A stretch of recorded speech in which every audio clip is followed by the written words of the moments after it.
everyone, this is Krista Whitley, and today I'm going to be presenting theory-based health behavior intervention, specifically improving physical activity for women with a focus on reducing their cardiovascular disease risk, entirely based on the theory of planned behavior.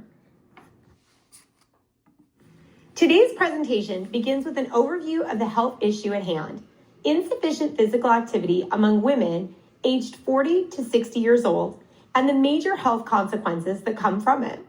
Cardiovascular disease is the #1 cause of death for women worldwide, according to the CDC as of 2019. And physical inactivity is a well-known modifiable risk factor for this condition.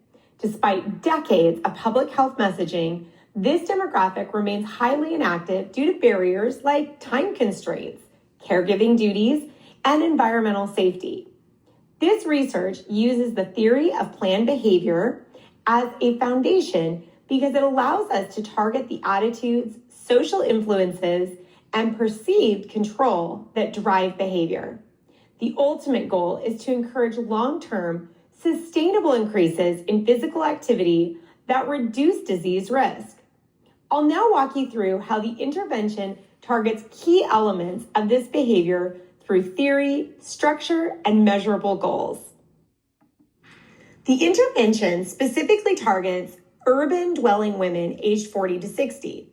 This group is known to be less physically active than men or younger women, often due to a combination of chronic health risks and life circumstances. For many of these women, they are living with or already at risk for high blood pressure, obesity, and type 2 diabetes, conditions that greatly increase the chance of developing heart disease. They may have demanding jobs, care for family members, and live in environments without safe or accessible places to exercise. By focusing on community health clinics and wellness centers, this program can meet women where they are and ensure support is available in their neighborhood. Addressing the social determinants of health, like socioeconomic status and neighborhood infrastructure, is key to promoting health equity. Tailoring an intervention for this demographic likely increases the likelihood of long-term success and meaningful health change.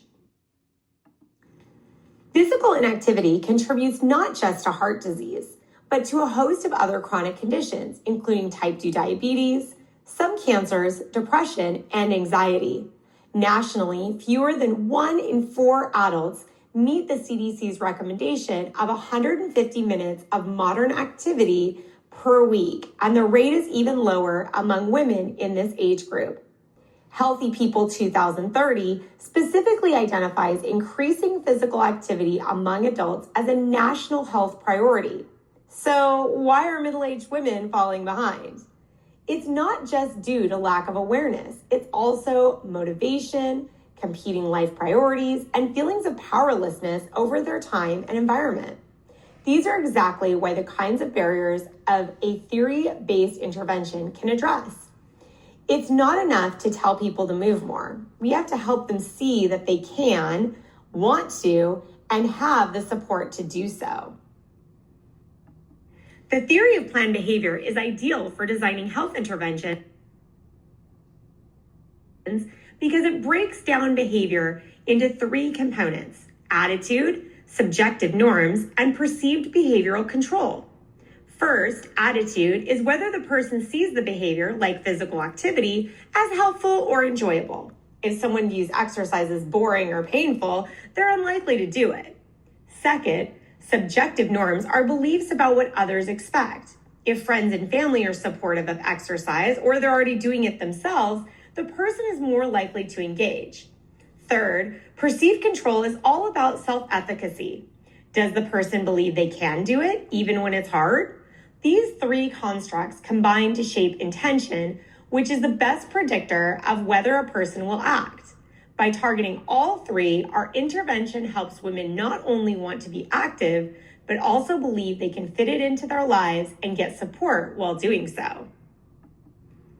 Our intervention, Move with Power, is a 6-week community-based program designed to increase physical activity using the TPB framework.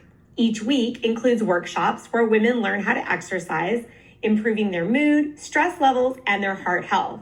Health professionals are invited to explain how even small amounts of activity will reduce risk. The social support element is just as critical. Women meet in small groups where they hear from peers who have successfully added exercise into their routines. This builds subjective norms and emotional motivation. To boost perceived control, each participant gets a coach who helps set manageable, personalized goals. Practical tools like home workouts and short walks ensure that even the women with the busiest schedules or caregiving duties can participate. Finally, the sessions include role-playing scenarios where participants plan for real-life barriers. This empowers them to build confidence and problem-solving skills. To evaluate this program, we use both subjective self-report